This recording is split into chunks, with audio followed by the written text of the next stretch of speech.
pasteur. Nous sommes contents de vous voir tous ici ce matin. Nous sommes contents de voir notre ami qui adore avec nous. C'est vraiment un grand privilège pour nous de vous avoir avec nous. Nous espérons que par tout ce qui va être fait et dit, le Saint-Esprit saura parler dans ton cœur et que vous puissiez sortir d'ici enrichi pour la vie éternelle. Et qu'il en soit ainsi pour tous et chacun. Ce matin, ma joie est immense de voir Jules André et son épouse Wilbert. Ça fait longtemps depuis que leur présence nous fait défaut. Aujourd'hui, ils sont là et ils m'ont promis de venir sabbat après sabbat. N'est-ce pas vrai? Wilbert, n'est-ce pas vrai? Gloire à Dieu. Nous sommes très, très, très contents de vous voir. Continuez à venir adorer avec nous, à prier avec nous, à nous préparer pour rencontrer notre Seigneur et notre Dieu qui viendra très bientôt. J'aimerais vous inviter à relire avec moi dans l'évangile, pas l'évangile, mais la première épître de Pierre, le chapitre 4, les versets 7 et 8. 1 Pierre 4, versets 7 et 8. La fin de toutes choses est proche. Soyez donc sages et sobres pour vaquer à la prière. Avant tout, ayez les uns pour les autres une ardente charité, car la charité couvre une multitude de péchés. Prions. Merci Seigneur pour tout ce que tu as fait pour nous. D'aide dans ta grâce nous permettre de comprendre ta parole, de la mettre en pratique dans notre vie de chaque jour, afin qu'elle puisse nous transformer et que nous puissions être prêts pour t'acclamer quand tu reviendras très bientôt. Exauce, pardonne, purifie, bénis. En Jésus, nous t'en prions. Amen. La fin de toutes choses est proche. En fait, le titre du message, Conseil pour la fin. Conseil pour la fin. L'apôtre Pierre arrive à ce stade dans la rédaction de son épître, déclare la fin de toutes choses est proche. Dans la vie, nous faisons face souvent à la fin d'une chose, parce que tout ce qui a un commencement a une fin, ou tout commencement a une fin. Cette semaine, les élèves du primaire sont contents du fait finalement l'année scolaire 2016-2017 arrive à sa fin. Malheureusement pour certains, la fin de cette année scolaire n'est pas une fin heureuse. Parce que certains n'ont pas réussi. Ils vont devoir doubler cette année, donc ils vont devoir faire ce qu'ils ont fait cette année, refaire cela l'année prochaine. Quand on parle de fin heureuse et de fin malheureuse. Nous faisons toujours face à ça parce que ce que nous faisons habituellement a un commencement et ça va avoir une fin aussi. La fin de toutes choses.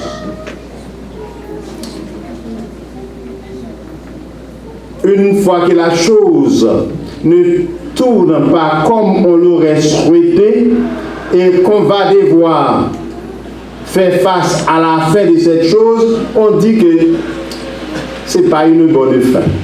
Ce n'est pas une fin heureuse, c'est une fin malheureuse. Certaines personnes ont commencé leur vie familiale.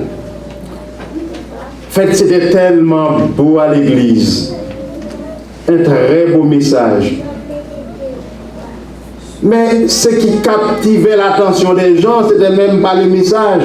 C'était quand les filles d'honneur et les garçons d'honneur déambulaient dans l'allée. Des gens battaient les mains. En fait, c'était tellement beau. On aurait souhaité que le couple puisse revoir cela chaque jour. Et malheureusement, après quelques années, ce mariage se termine abruptement. Et malheureusement, ce qui arrive parfois, c'est que entre les époux, il y a une rancœur, l'amertume. Le mariage se termine et c'est une fin malheureuse. Parfois, nous commençons des choses et nous connaissons une bonne fin. Vous avez commencé un programme d'études. Après 4 ans, vous voilà marcher avec tous les gradués d'une certaine fierté que personne ne peut comprendre si cette personne ne fait pas partie de cette cohorte. Et on vous donne votre diplôme. Vous êtes content. Maintenant, c'est le marché du travail qui vous attend. Vous avez une fin heureuse à votre programme d'études.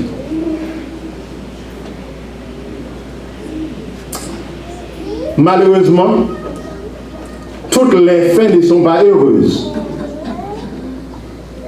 Ici, l'apôtre Pierre nous dit la fin de toutes choses est proche.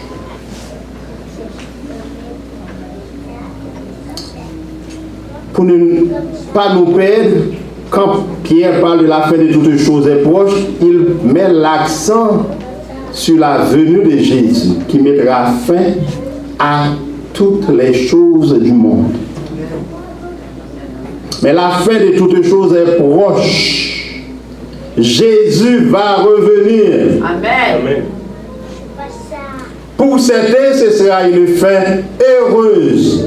Parce qu'on dira, voici notre Dieu, c'est en lui que nous avons placé notre confiance. Soyons dans l'allégresse, réjouissons-nous de son salut. Malheureusement, il y a d'autres personnes qui vont dire, montagne, rocher, tombez sur nous, cachez-nous de la face de celui qui vient. Pour certains, c'est une fin heureuse, bien heureuse même. Mais pour d'autres, c'est une fin malheureuse. La fin de toutes choses est proche. L'apôtre Pierre ne parle pas seulement de la fin, mais il nous fait savoir que cette fin arrive à grands pas. Cette fin n'est pas loin. La fin de toutes choses est proche. Mais si tel est le cas, si la fin de toutes choses est proche, comment devons-nous vivre?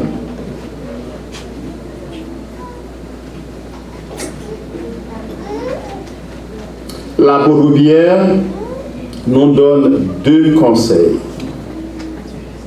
Pour que notre fin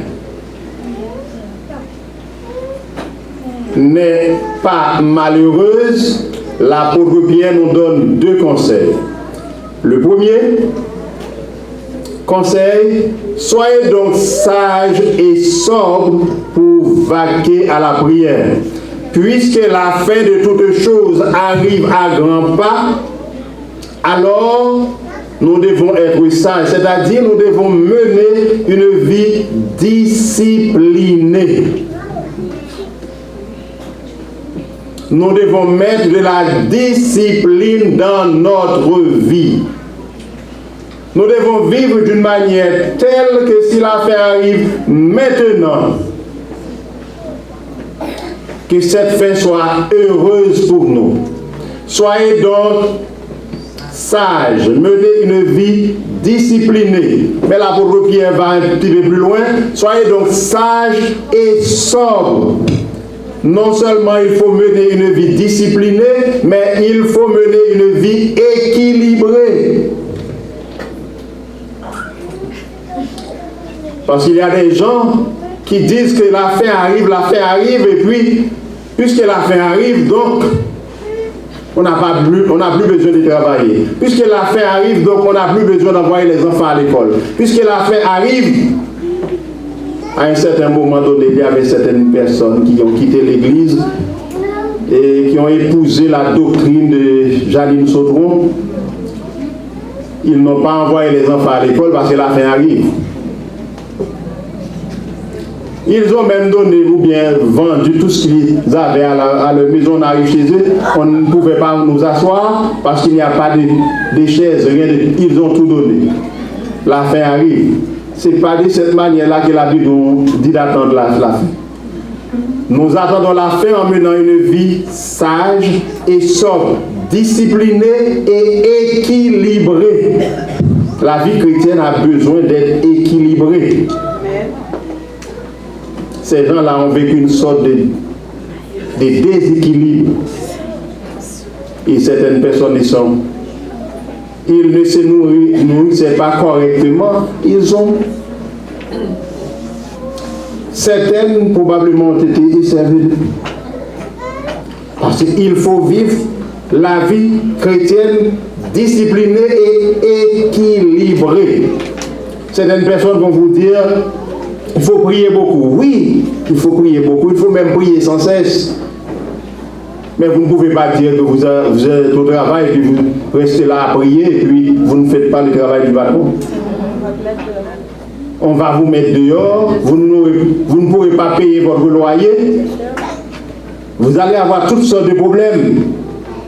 Oui, la fin de toutes choses est proche, mais il faut vivre d'une manière disciplinée et équilibrée. Mais pourquoi faire cela? Pour pouvoir vaquer à la prière. Il faut prier. Il faut être en contact constant avec Dieu. Il faut toujours avoir une attitude de prière. Ce n'est pas de ne pas travailler pour prier. Ce n'est pas de ne pas aller à l'école pour prier. C'est d'avoir toujours une attitude de prière. L'apôtre Paul nous dit prier sans cesse. Prier sans cesse ne veut pas dire que tu ne fais pas d'autres choses. Pendant que tu fais les autres choses, tu pries. Tu es en contact avec ton Créateur. La fin de toutes choses est proche. Sagesse et sobriété doivent caractériser notre vie. Discipline et équilibre doivent caractériser notre vie. C'est le premier conseil de Pierre. Puisque la fin de toutes choses est proche, sagesse et sobriété doivent caractériser notre vie. Mais après, l'apôtre Pierre nous dit, mais avant tout,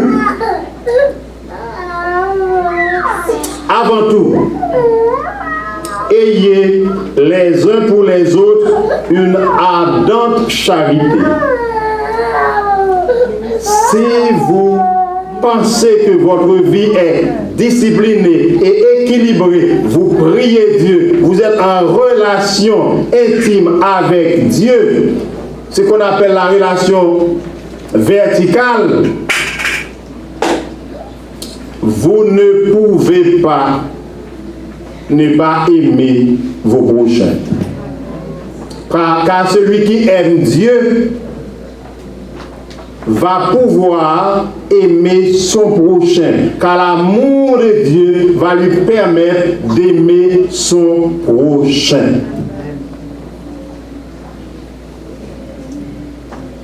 Il est important de comprendre cela. Ayez avant tout une ardente charité.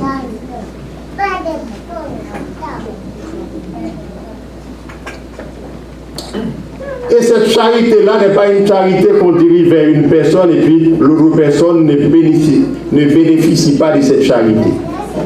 Il ne faut pas me prendre.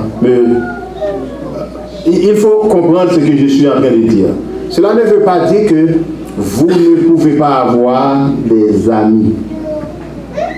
Il est bon, il est bienséant pour notre équilibre d'avoir des gens à qui nous partageons, des gens qui partagent avec nous, des gens que nous pouvons appeler, rire, partager avec eux un souci, une occasion heureuse. Il n'y a aucun mal dans cela. Vous ne pouvez pas avoir toute l'Église comme vos amis proches. Ce n'est pas possible. D'ailleurs, il est écrit dans la Bible, celui qui a beaucoup d'amis les a pour son malheur. Mais vous ne pouvez pas faire d'acception de personne. Vous avez des amis, c'est vrai, mais Dieu vous demande d'aimer tous les membres d'Église et mieux encore d'aimer tout le monde. Donc votre amour, votre charité n'est pas seulement pour votre cercle restreint d'amis. Votre charité, c'est pour tout le monde. La charité ici, c'est un vieux mot. On parle ici de l'amour. L'amour parfait. Ayez, avant tout, ayez les uns pour les autres une ardente charité. Une charité, un amour avec ardeur. Et l'apôtre a dit pourquoi? Car la charité couvre une multitude de péchés. Il est malheureux parfois que nous sommes à l'église, que nous ne nous aimons pas les uns les autres. Il est malheureux que nous sommes à l'église et que nous ne voyons pas notre frère ou notre soeur. Et puis, bon, ça va. Mais nous ne prenons pas le temps d'appeler notre frère ou notre soeur pour savoir pourquoi cette personne n'est pas à l'église. Parfois, certains d'entre nous vivent des situations extrêmement difficiles. Un simple coup de fil pourrait aider la personne. Un simple conseil pourrait aider cette personne-là à trouver le droit chemin. Mais ça ne nous dit rien qu'ils viennent ou qu'ils ne viennent pas, c'est leur affaire. Mais la parole de Dieu nous déclare, ayez avant tout les uns pour les autres une ardente charité. Car la charité couvre une multitude de péchés. Nous devons nous aimer les uns les autres. Nous sommes obligés de nous aimer les uns les autres. Et nous sommes obligés de nous aimer avec ardeur. Et le fait que nous nous aimons, nous n'allons pas maximiser sur les défauts de l'autre. Nous allons minimiser ces choses et nous allons maximiser sur les qualités. Il n'y a pas un être humain qui a tout. Il n'y a pas un être humain qui n'a aucun défaut. Nous avons tous des défauts et des qualités. Et à cause de nos défauts, certaines fois, nous allons piétiner quelqu'un. Pas physiquement, mais certains qui ont même le fait physiquement. D'autres fois, nous allons passer sur quelqu'un et puis nous n'allons pas le saluer. Certaines fois, ce n'est pas parce que nous ne voulons pas saluer la personne, mais nous sommes tellement pris dans nos problèmes. Nous sommes à l'église de sabbat matin, mais nous amenons tous les problèmes de la semaine. Et à cause de ces problèmes qui bouillonnent dans notre esprit, nous passons, nous ne voyons même pas le frère ou la sœur. Et bien si ce frère ou cette sœur est susceptible, il va dire, moi je viens à l'église, voilà, un frère tel ou bien pasteur Norilus ou frère Lubin ou n'importe qui, dirigeant de l'église, il est pasteur et puis il passe sur les fidèles sans les saluer. Il est ancien, il passe. Et puis vous allez faire un plat avec ça alors que le pasteur était pris avec 1001 choses dans sa tête. Ou le frère ou la sœur. Cela nous arrive tous, nous sommes tous des humains. Parfois, ce qui bouillonne dans la tête du dirigeant, ce n'est même pas son problème personnel, c'est des problèmes de l'Église. Et ça peut être aussi ses problèmes personnels. Nous avons tous des problèmes personnels aussi. Et nous allons maximiser sur cela et puis colporter cela. Et puis dans 2 temps, 3 mouvements, toute l'Église sache que pasteur Norélus ne salue pas les gens. Ou frère Lupin ou qu'importe. Ne salue pas les gens. Au lieu d'avancer le pasteur. Parce que si le pasteur passe, il ne te salue pas. Mais qu'est-ce qui t'empêche toi-même de les saluer? Le pasteur ne te dit pas bonjour. Tape sur l'épaule du pasteur, passe, qu'est-ce qui se passe?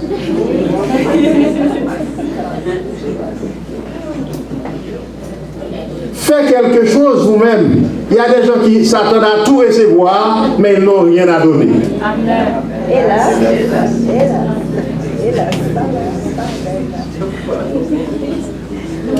Donnez pour pouvoir recevoir, chers frères et sœurs.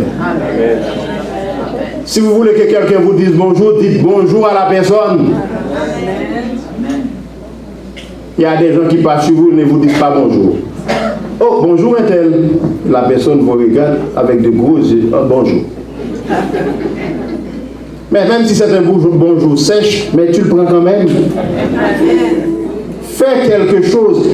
Ayez avant tout une ardente charité. L'apôtre Pierre dit la charité couvre une multitude de péchés. Parce que tu as cette charité-là, la personne ne te salue pas, tu salues la personne, cette personne-là ne va pas pouvoir dire que tu ne lui as pas parlé parce qu'au moins, on a échangé au moins un bonjour. Le mot qu'on traduit ici par couvre une multitude de péchés signifie pardonne un grand nombre de péchés. Vous savez, la Bible déclare Dieu prouve son amour envers nous, en ce que, lorsque nous étions encore des pécheurs, Christ est mort pour nous. Nous étions encore dans nos péchés, il est mort pour nous. N'attends pas que ton frère soit sans péché pour l'aimer. N'attends pas que ta soeur soit sans péché pour l'aimer. Tu vas attendre encore longtemps. Parce qu'il tend vers la perfection, mais il n'est pas encore parfait. Et personne ne sera parfait avant le retour de Jésus. C'est quand nous serons dans l'éternité que nous serons parfaits. Maintenant, Dieu continue à travailler en nous. S'il vit en nous, il nous permettra de passer à travers beaucoup de problèmes, de difficultés. Mais c'est lui qui fait le travail en nous. L'apôtre Pierre nous dit la fin de toutes choses est proche. Soyez sages et sobres pour vaquer à la prière.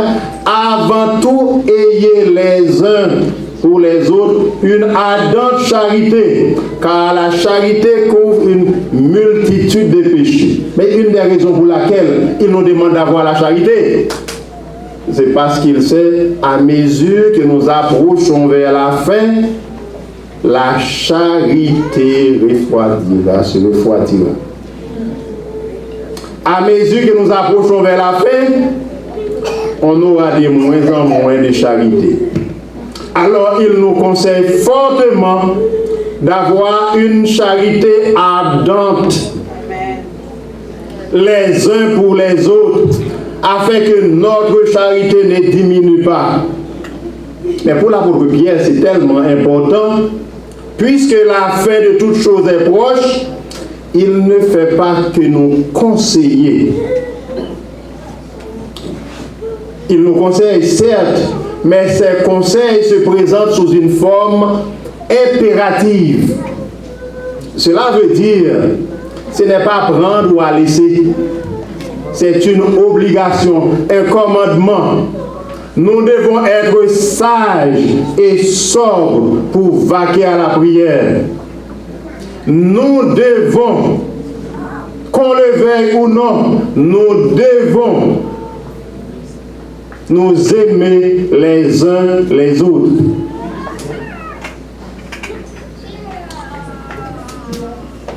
Ce que l'apôtre Pierre est en train de nous dire, je termine parce qu'on donne la Sainte Seine, il est déjà tard.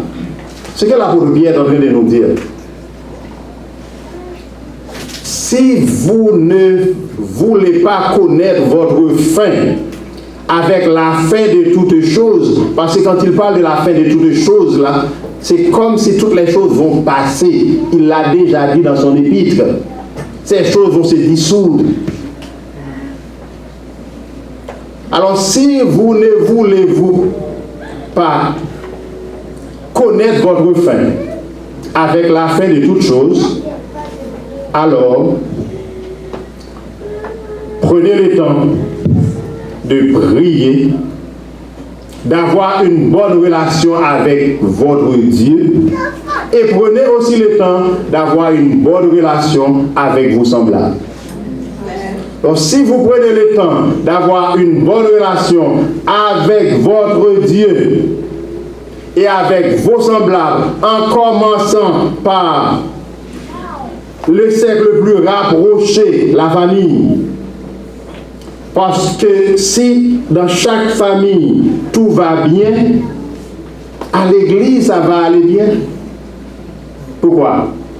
Parce que l'église n'est que la somme des familles. Prenez le temps d'avoir une bonne relation avec Dieu, une relation intime avec Dieu, la relation verticale. Prenez le temps d'avoir une bonne relation avec vos semblables. Et si ça fonctionne de cette manière-là, toutes choses peuvent connaître leur fin. C'est une fin malheureuse, mais pour vous et moi, notre fin sera heureuse. D'ailleurs, ce ne sera même pas la fin. Ce sera la fin de cet état des choses, mais nous allons continuer à vivre l'éternité. Dès Dieu dans sa grâce, nous aider à comprendre que la fin de toutes choses est proche. Alors, menez une vie disciplinée et équilibrée.